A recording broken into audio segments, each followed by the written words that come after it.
talk to us and to share your experience of atrial fibrillation, because I think that shared experience is going to be so powerful and helpful for other patients who afflicted with the condition. And so, Steve, why don't you start off by just talking about your experience of the condition, when it started, what it felt like? Sure. First of all, thank you, and it's the least I can do in return for everything that you've done for me and my family, my wife. I guess I first noticed the condition about 5 years ago. I have both atrial fibrillation and atrial flutter. It started off as a kind of irregularity that you feel. Of course, you do notice right away that it's something serious and something that whenever it's the heart that's acting funny, that it should be looked at. And my particular case, I had a few bad episodes when I first realized it.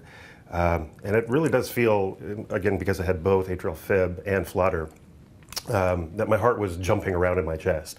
It's a very disconcerting feeling. It makes you nervous about what's going on.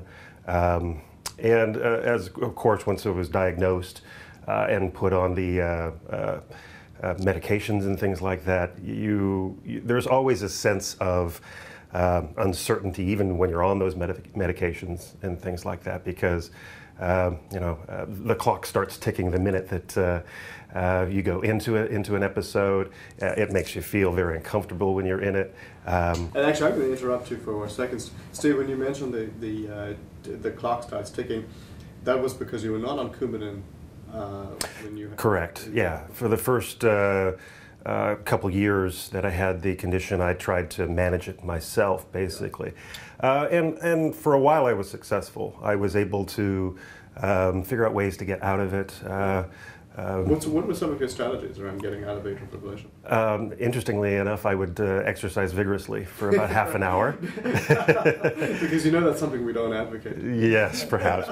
My heart rate would go up and then would come back down and it would be gone. Right, so that was my particular technique, and it seemed to work for me and things like that. Oh, sure. Other techniques that I would do is just lying very still, resting. Yeah. And more often than not, it would go away in an hour, 2 or 3, perhaps. Sure. But over time, that got to a point where nothing was working. I was basically in it a good deal of the time, and I couldn't really control the condition myself anymore. Were you on medications at that point? That's when I started to go on the medications. Started to get onto the Coumadin and Toprol and a few other medications. Antiarrhythmic drugs as well. Exactly. Yeah. Did you have side effects from some of these? A few. They weren't drastic or anything. I think I was feeling a little bit of fatigue with some of them. Yeah. Obviously the Coumadin affects your lifestyle a little bit in terms of what you can do, what you have to eat a little bit. So that changed things a little bit. Sure. Distracting condition. So could you function when you were in fibrillation or flutter? Mild episodes, yes. It was always a little unnerving, though. It takes, even with the mild episodes, it would be distracting. Yeah. I work in an office where I have lots of meetings and things like that. So, you'd be in a meeting and go into the AFib, and next thing you know, you're distracted. You're missing parts of the conversation or something, because it's just something going on, right? Sure, sure. In the more serious episodes, when I had both AFib and flutter at the same time, that was very unnerving, and that's like, okay, I have to go somewhere else and be by myself. I don't want to be around other people because it's weighing so heavily on your mind. Sure. For some patients, atrial flutter is almost more symptomatic because it seems to drive, although it's more a regular rhythm, it seems to drive a faster rate. Yes. And did you notice that? Yeah, with the flutter, it was a much faster rate. When I was just in flutter, I could be sitting here talking to you normally, it looked normal, but my heart rate would be 180 or something like that. You'd feel it, and that's kind of odd, and it's wrong, and again, it's weighing on your mind as it's happening to you. Well, but you used a great term, was disconcerting. Yes, very disconcerting. because although we reassure patients that their condition, properly managed in terms of making sure the stroke risk is covered, and then oftentimes often the rate, but you kind of get away from the fact that despite the reassurance, if you're symptomatic of the condition, it is just disconcerting. Yes, yes. On the one hand, I was lucky that I would feel something, because obviously you want to know when it's happening to you. And right. I have heard of other patients who don't know that they're either in AFib or flutter. Sure. But the positive thing was I'd know it, so I could take action at least. Sure. But yes, very disconcerting. You just know something's wrong. It's not right. It's not normal, and your whole body reacts to it in some ways. I don't know. I mean, for patients who don't feel it, sometimes it is a blessing. Yeah, maybe it's a blessing that they can just kind of go on with their lives and not know that there's a potential. As long as they're not adversely affected by it. Yes, or in it for longer periods of time without the medications. Yeah. So clearly, this was at this point for you. This was not working. The treatment strategies. Yes, the self-treatments and even the medications after a period of time. I do think, if I remember correctly, that I was almost in it 24/7.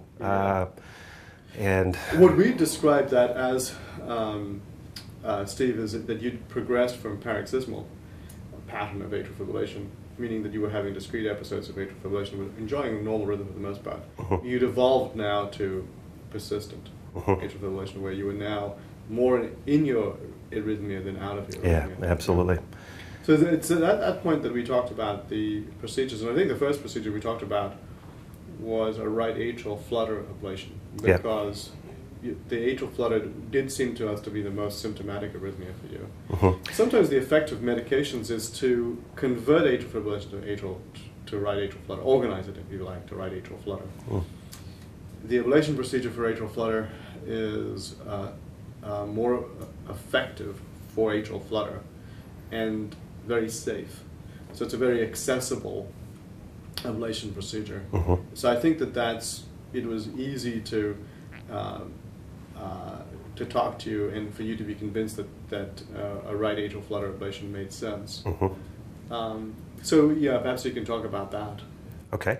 So we started with those sets of procedures. I think that was about going on 3 years ago now. Yeah. And we did the first procedure, which is to go into the right atrium and try to fix that. And it was a limited procedure. You were not under general anesthetic. No, as a matter of fact, all the procedures that I had, all three of them were very painless. It was very easy for me to get back after they were done. I almost felt like within 24 hours I could get back to my normal routines and things like that. Now, of course, I didn't. Right. I wanted to recuperate and rest up a little bit, but I was almost ready to go. My wife had to convince me not to resume my daily activities and things like that. So they were all very, very painless. Yeah. The first procedure, it did have a good effect in that my condition was eased somewhat. It wasn't 100% cure. Sure. So we followed that up with I think we then went atrial fibrillation. So this is the first AFib ablation procedure. Yeah. Right. And that would have been done under general anesthetic. Yes. So a longer procedure. Yes, a longer procedure. I think that was 5 or 6 hours or something like that. Yeah. Still afterwards, even on that one, I felt pretty good fairly quickly. I think I had a mild, I don't want to call it a reaction, but a mild upset stomach and from the anesthesia and things like that. Sure. But even that went away fairly quickly, and again, I was feeling like I could, go play some sports or something like that within 24 hours. Right. That particular procedure as well seemed to make the condition a little bit better, but wasn't 100% cure. Yeah. So then we did the third procedure, which was about 2 years ago now. Which is about 2 years ago now, and I've been AFib and flutter-free since then. So. And you're not on any antiarrhythmic drugs? Haven't been for about over a year?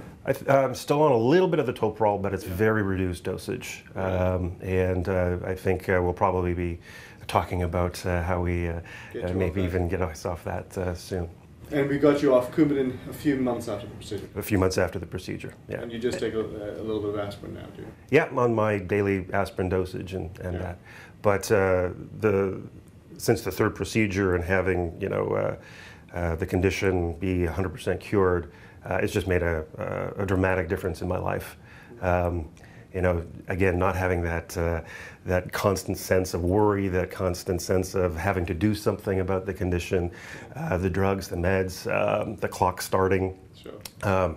All of that's gone. So you feel more liberated. Liberated, free, healthy, active, all of those things. It's made a world of difference. So. And Steve, you mentioned your wife.